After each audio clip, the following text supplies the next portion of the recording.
All right. So we have covered market structure, break of structure, and what is an order block. So we're going to talk about liquidity next. Yeah. And normally this is a bullish market structure right now. Now we consider this a sell break of structure. Yes, as we've made known to you.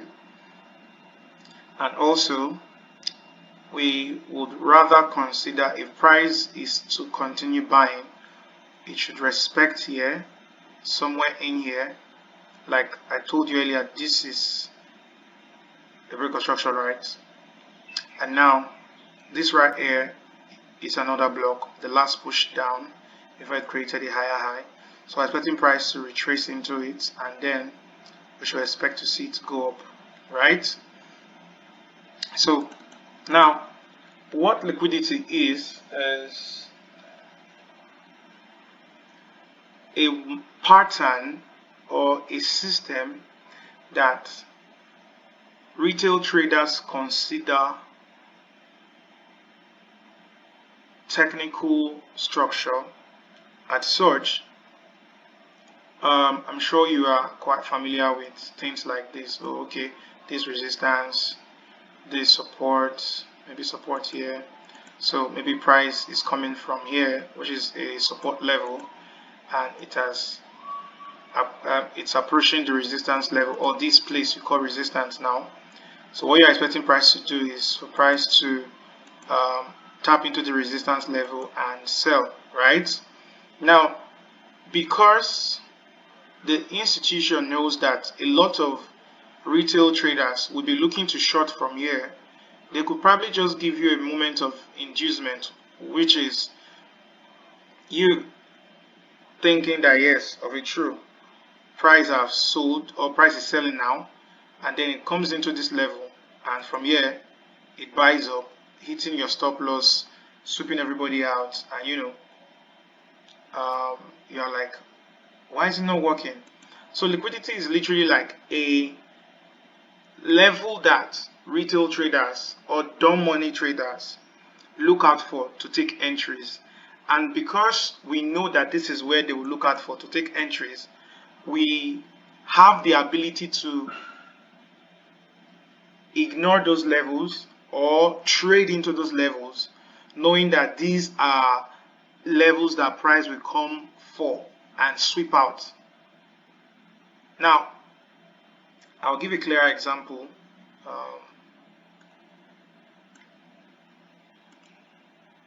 Okay, let's take for instance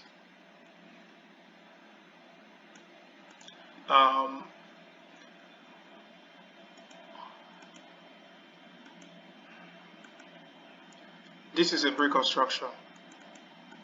Now, this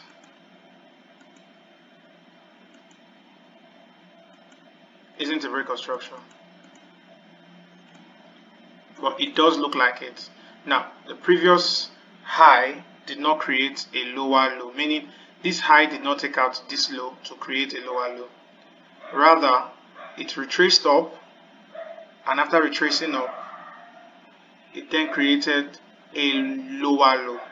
So you can say this is where the break of structure happened, and this right here is liquidity high, because a high that failed to take out a low is a weak high or a liquidity high. Now, this high here failing to take out this low and creating a low here has made it a weak high. Hence, we're expecting price to take it out and create a higher high. But now it did a minor break of structure, right? So what we can expect price to do next is sweep out the liquidity in this high and this one and create a buy break of structure, right? So this is a break of structure, and this is a liquidity, or we can call it, sometimes it could be like this, equal high.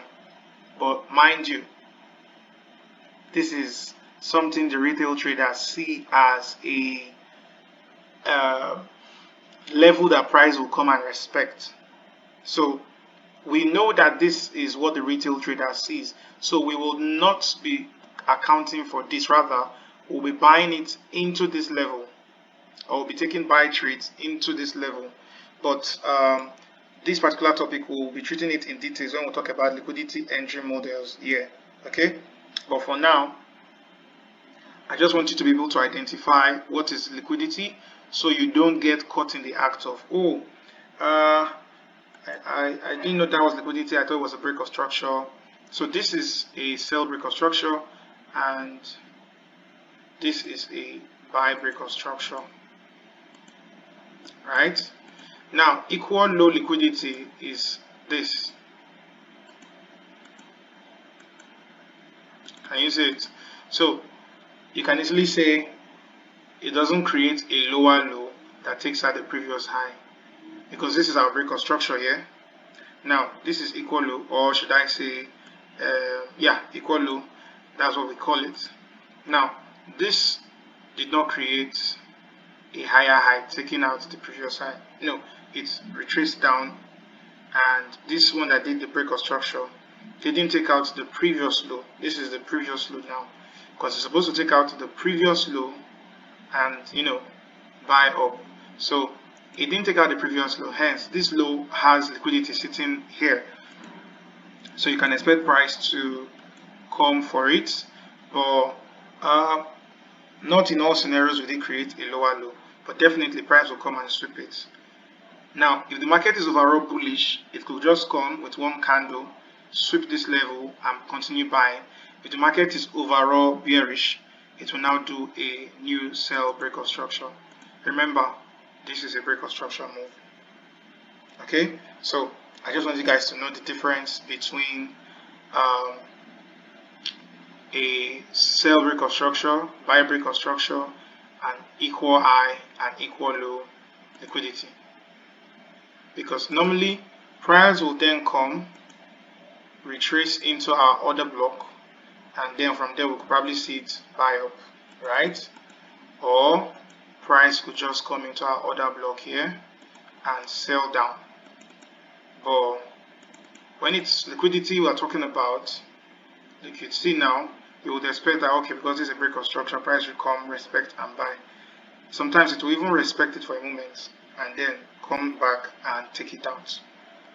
Okay, or do this also.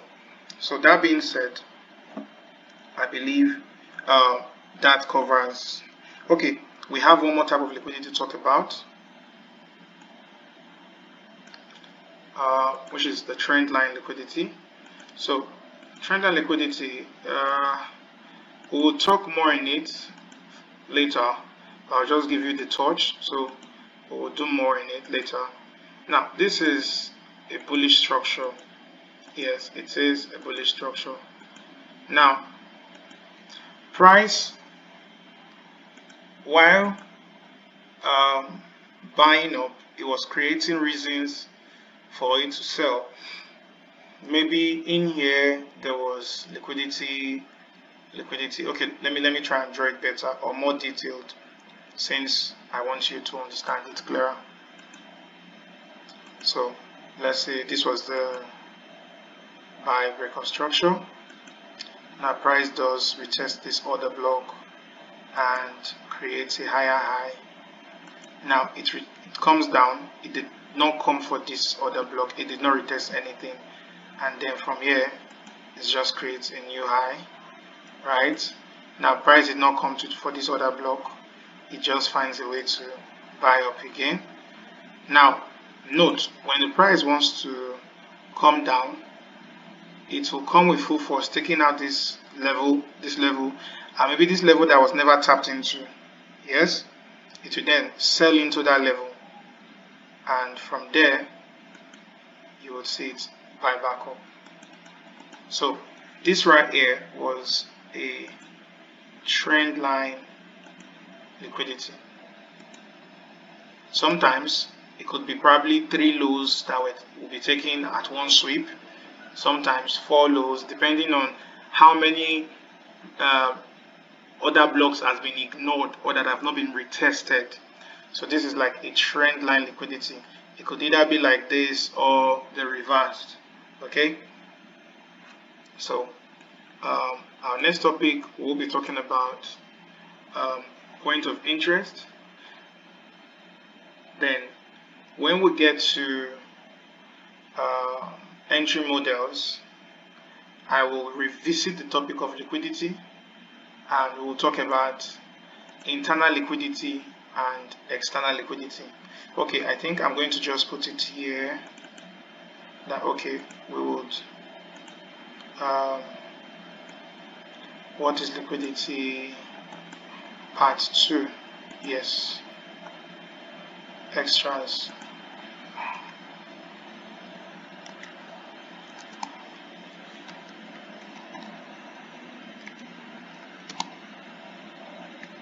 Okay, so we will revisit the liquidity part 2 of it further on, because we need to talk about internal liquidity, external liquidity, buy side liquidity, sell side liquidity. Alright, so moving on, what is point of interest? Yes,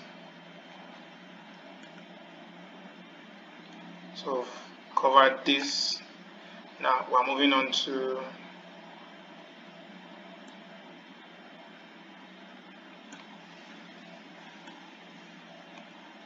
POI. Yes, so what is POI?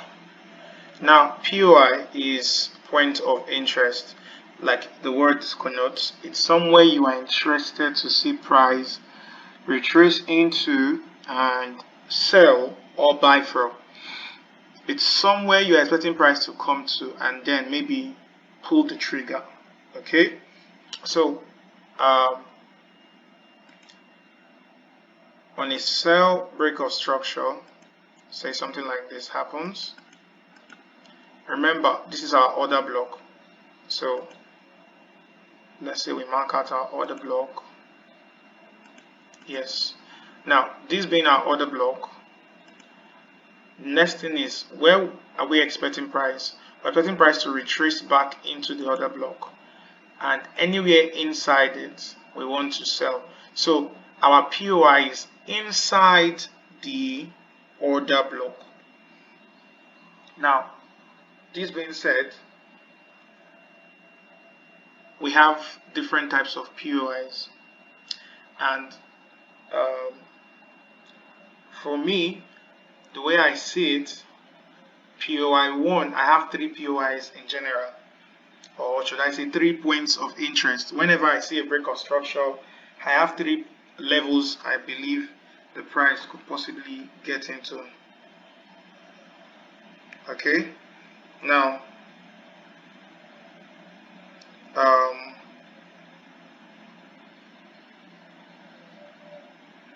we have POI 1 sitting here, just like as soon as we have a break, then there is a retest of this low that was taken and a new low was created here. So this level is our POI 1. Then okay, I'm going to label it now. So sorry for that. So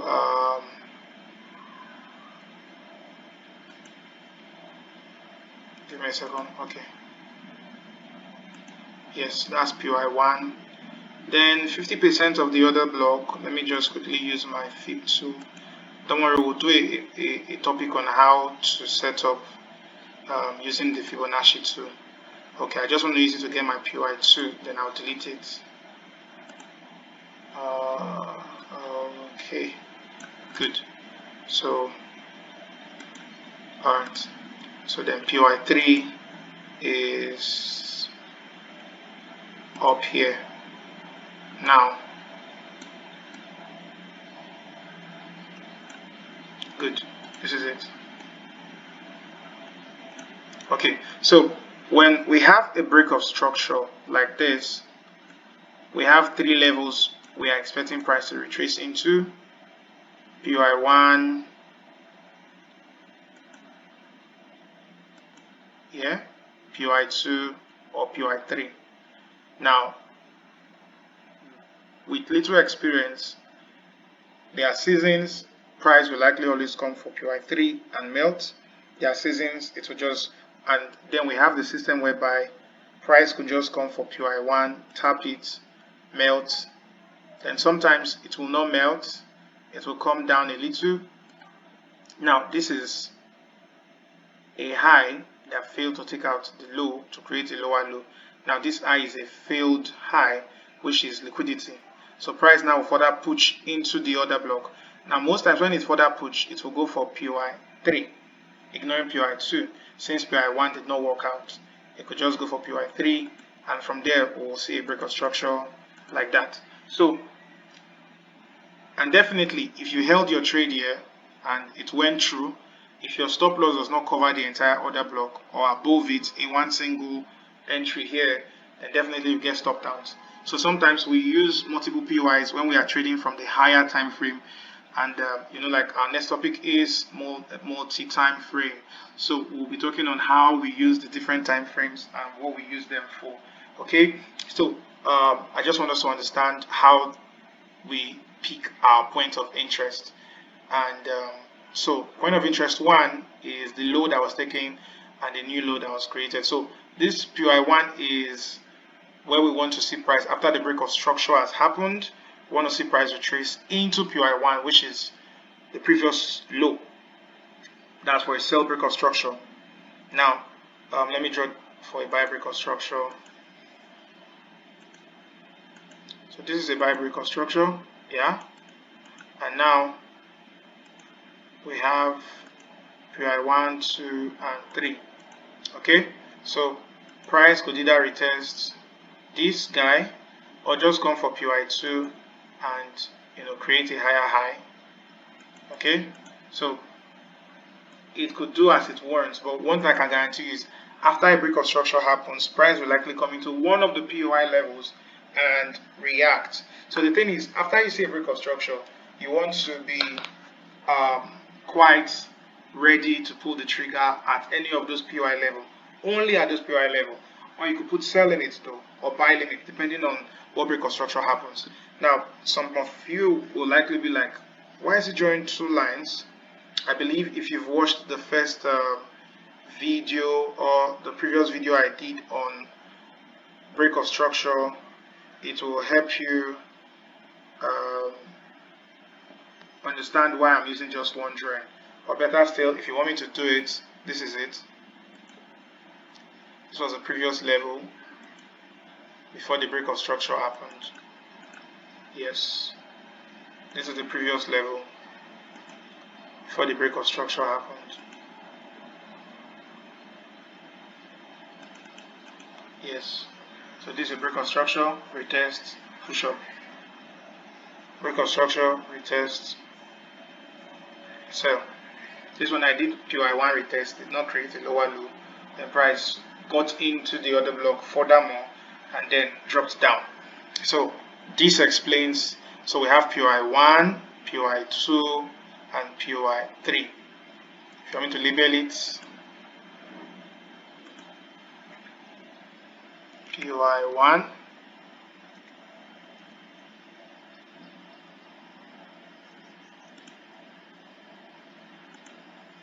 yes, POI2,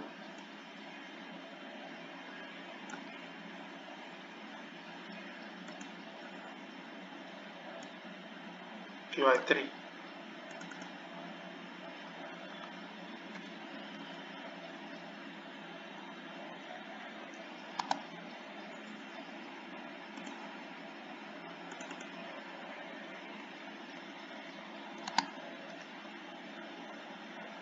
Yes, so same thing goes for this. Oh, sorry.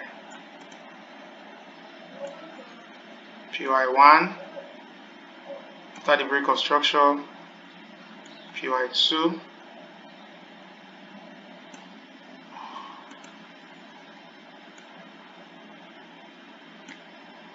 then POI 3. Okay, so that's how we have it. POI 1, which is the break and retest level. Yeah, then POI 2, 50% of the order block. Then POI 3, the extreme high of the order block. Same thing here. The break and retest level, 50% of it, and the extreme low or high of the order block. So that is that on point of interest. On our next topic, we'll be talking about multi-time frame and knowing the time frames we use, and see you on the next class.